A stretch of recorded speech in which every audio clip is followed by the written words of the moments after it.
पावनगावचा कत्तलखाना रद्द करून सुरगाव येथे ज्या पद्धतीनं जिल्हाधिकाऱ्यांनी जागा अलॉटमेंट केली आहे, अत्यंत नियमबाह्य पद्धतीनं जागा अलॉटमेंट केलेली आहे।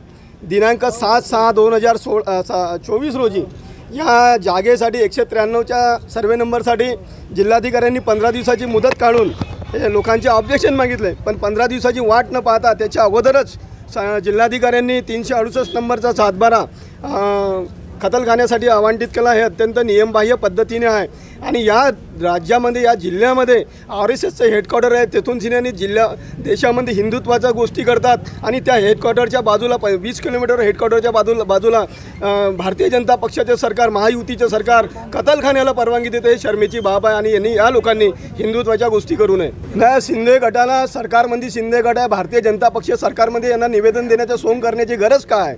त्यांचं सरकार आहे, त्यांच्या जिल्हाधिकारी त्यांचं आहे, त्यांच्या जिल्हाधिकाऱ्यांनी ही जागा आवंटित केलेली आहे। या ठिकाणी तो एक कारखाना आहे, उद्योग आहे।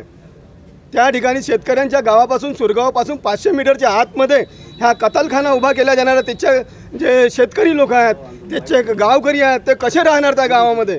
दुर्गंधीपूर्ण गावात फैलणार आहे। म्हणून आमचं जिल्हाधिकाऱ्यांना आमचं म्हणणं आहे का या जिल्ह्यामध्ये ज्या जिल्ह्यामध्ये RSSचं हेडक्वार्टर आहे त्या जिल्ह्यामध्ये तरी कमीत कमी शहरम असेल तर तुम्ही कत्तलखान्याची परवानगी देऊ नका। हे भारतीय जनता पक्षाच्या सरकारला आणि सन्माननीय जिल्हाधिकाऱ्यांना आमचं सांगणं शिवसेनेच्या वतीनं। आणि जर हे सरकार ऐकलं नाही तर शिवसेना आपल्या पद्धतीनं अधिक यांना धारावर धरण्याचं काम काही झालं तरी त्याचं वीटसुद्धा लागू देणार नाही, ह्या शिवसेनेचा निर्धार आहे।